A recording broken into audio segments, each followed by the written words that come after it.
Assalamualaikum warahmatullahi wabarakatuh. Waalaikumsalam warahmatullahi wabarakatuh. Alhamdulillah, alhamdulillahilladzi alafa baina qulubina fa asbahna bi ni'matihi ikhwana. Asyhadu an la ilaha illallah wahdahu la syarikalah wa asyhadu anna Muhammadan abduhu wa rasuluh la nabiyya ba'dah. Allahumma shalli wa sallim ala sayyidina Muhammad wa ala alihi wa sahbihi ajma'in amma ba'd. Usikum wa iyaya bittaqwallahi faqad fazal muttaqun. Pada kesempatan yang singkat ini, mari kita bersama-sama untuk meningkatkan ketakwaan kita kepada Allah Ta'ala. Kita bersyukur atas segala macam nikmat yang diberikan kepada kita, terutama nikmat iman, nikmat Islam, kesehatan, dan kesempatan. Mudah-mudahan kita selalu bisa menggunakan nikmat itu untuk takarrub kepada Allah Ta'ala. Dan marilah pada kesempatan ini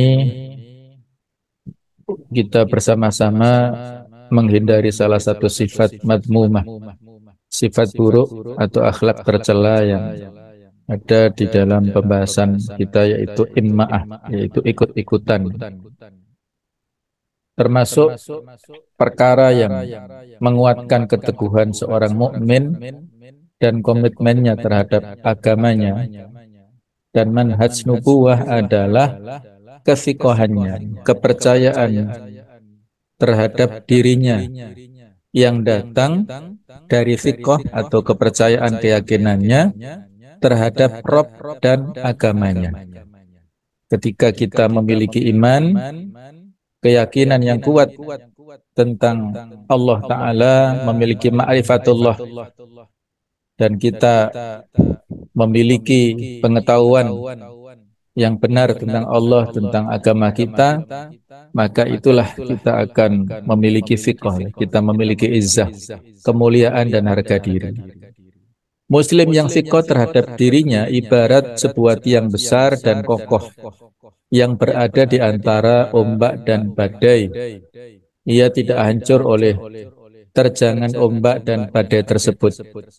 Demikianlah keadaan seorang mukmin yang hak di hadapan fitnah dan berbagai macam perubahan. Dia berpindah dari satu sahabat ataupun keteguhan ke sahabat lainnya, dan bertambah besarlah keyakinannya terhadap Rob dan agamanya. Ia tidak terpengaruh dengan tipu daya setan dan tidak menjilat kepada setiap pencetus fitnah. Ia kokoh di atas jalan petunjuk, walaupun sedikit orang yang menempuhnya, dan jauh dari jalan kesesatan, walaupun banyak yang binasa dalam menempuh jalan tersebut. Ada sebuah hadis yang bisa kita jadikan sebagai rujukan larangan untuk menjadi pribadi yang imma'ah.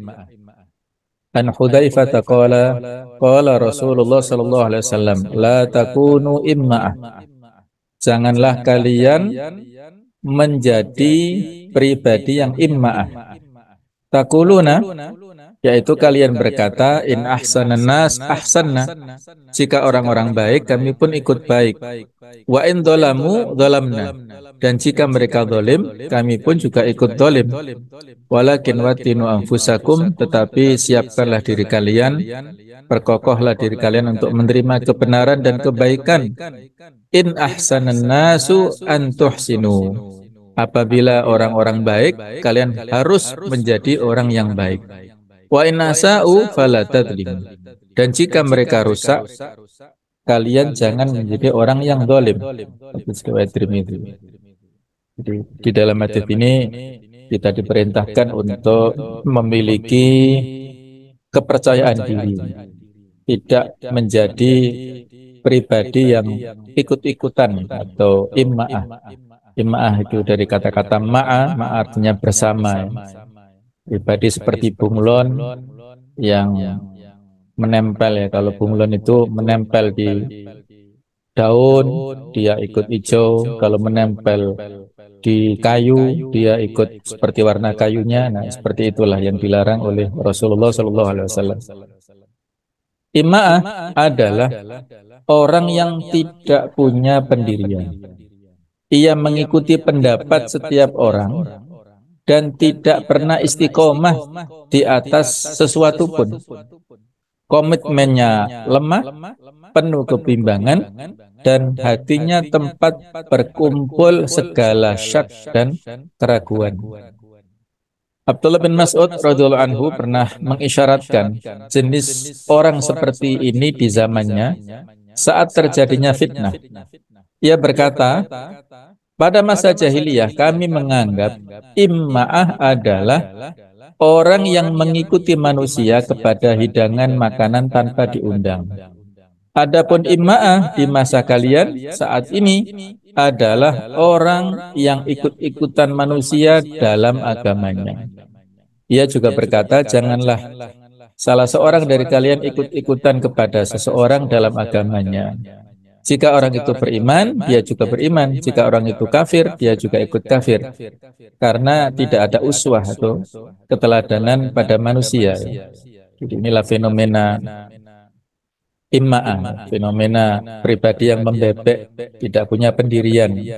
Kalau dalam hal agama, itu bisa fenomenanya terjadi dalam bab akidah ataupun dalam bab ibadah.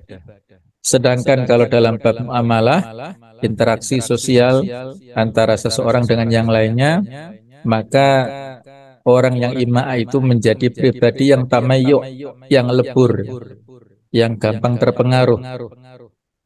Nah, kalau dalam kehidupan sehari-hari, fenomena imma'ah dalam hal akidah yang itu menjurus kepada arah kesyirikan, tetapi tidak disadari oleh kebanyakan di antara manusia. Mitos-mitos tertentu yang misalnya apabila ingin ada hajat ataupun sesuatu yang kaitannya dengan walimah dan lain-lain, maka dipilih, ditentukan dengan berdasarkan weton, kata orang Jawa. Kalau pernikahan, yang calon mempelai putra, tanggal lahirnya apa, harinya apa, dibanding-bandingkan dengan calon mempelai putri, akhirnya ketemu weton yang sekian.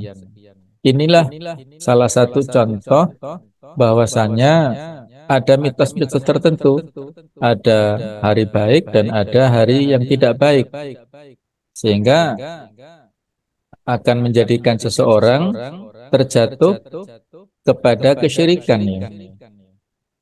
Mempercayai bahwasanya ada sesuatu yang di luar kehendak Allah Ta'ala memberikan madarat kepada kita, semacam tatayur ataupun pesimisme ketika melihat sesuatu yang terjadi. Misalnya kalau di masyarakat tidak boleh membangun rumah, tusuk sate di pas di depan pertigaan karena akan menyebabkan dia kehidupannya sengsara misalnya. Kemudian juga membangun tangga di luar rumah, itu akan terjadi bahaya. Macam-macam lah ya mitos-mitos yang terjadi di masyarakat kita. Itu sesuatu yang mungkin berdasarkan qila wa qala, tidak ada dasar pijakannya. Itulah contoh daripada imma'ah dalam bab kaitannya dengan keimanan atau masalah akidah, yang itu sebenarnya sangat prinsip yang harus kita waspadai. Dalam ibadah juga ikut-ikutan, yang mana kalau dalam akidah ataupun ibadah ini disebut taklid. Taklid itu adalah mengikuti tanpa ilmu, ikut-ikutan saja dengan ustadznya, dengan kiainya dan lain-lain, ya. Yang boleh adalah ittiba. Ittiba adalah mengikuti dengan ilmu. Kalau taklid ini madmum, ya, sesuatu yang tercela, karena pertanggungjawaban nanti di akhirat itu pribadi-pribadi, bukan kolektif. Kalau kita melakukan sesuatu berdasarkan taklid, ikut, maka itu pertanggungjawabannya tidak diterima nanti secara pribadi. Wala taqfu ma laisa laka bi'ilm. Janganlah mengikuti sesuatu yang kamu tidak punya ilmu tentangnya. Inna sam'a wal basara wal fuada kullu ulaika kana anhu mas'ula. Sesungguhnya pendengaran, penglihatan dan hati semuanya itu ada pertanggungjawabannya. Al-Isra ayat yang ke-16. Mohon maaf, yang ketiga enam. Jadi itulah eh, pertanggungjawaban itu adalah pribadi-pribadi ya. Kalau dalam hal muamalah anak-anak muda, misalnya Valentine Day, kemudian juga beberapa hari yang lalu yang kontroversial adalah Halloween dan lain-lain, peringatan-peringatan yang itu diadopsi dari budaya-budaya Barat yang tidak sesuai dengan budaya kita di Indonesia ini. Inilah 7 sebab imma'a dan solusinya. Sebab yang pertama adalah adanya dha'ful ilm, kelemahan dalam bidang ilmu. Jadi orang itu mengikuti baik dalam hal keagamaan, akidah ataupun ibadah tadi, kemudian juga dalam hal muamalah, itu karena lemahnya dalam hal ilmu, tidak memiliki informasi dasar, tidak mengetahui dalilnya tadi. Ikut-ikutan, trennya seperti ini dia ikut, trennya seperti itu dia ikut. Nah, itulah tanpa ilmu. Maka solusinya adalah at-tafaqquh fiddin, memperdalam tentang masalah agama. Karena itu tadi kita katakan taklid itu mengikuti tanpa ilmu, maka harus diilmui. Ketika kita ikut dengan tata cara ibadah tertentu, maka apa dasarnya, apa dalilnya, yang itu akan menjadi mantap pada saat kita ikut tata cara tersebut. Yang kedua adalah karena sebab dha'ful iman, lemahnya keimanan. Jadi lemahnya keyakinan seseorang sehingga gampang diombang-ambing. Maka solusinya adalah dengan al-mujahadah, yaitu dengan optimalisasi, dengan kesungguhan, dengan berusaha secara maksimal untuk meningkatkan keimanannya supaya memiliki keteguhan tadi, sabat.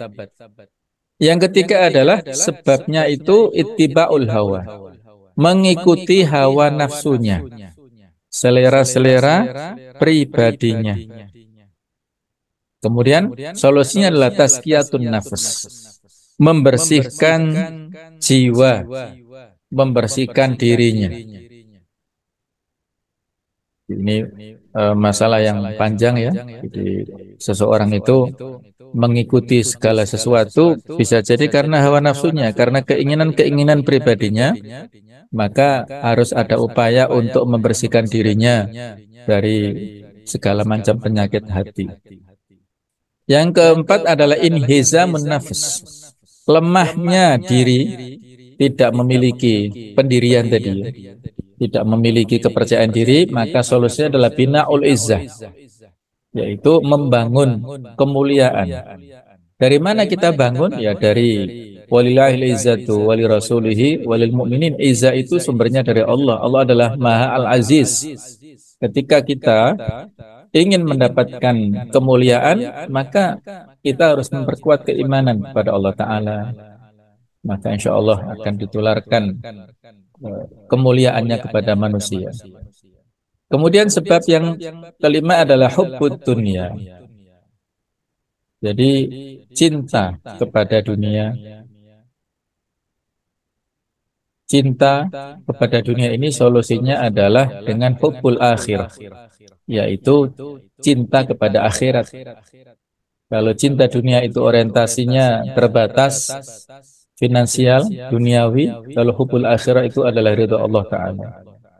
Kemudian sebab yang lainnya adalah su'ut tarbiyah, yaitu pembinaan yang buruk, maka solusinya adalah sihatut tarbiyah, yaitu baiknya pembinaan, baik itu dari lingkungan orang tuanya, lingkungan di sekolahnya, lingkungan di mana-mana ya, dia tarbiyahnya harus dengan tarbiyah yang sahih.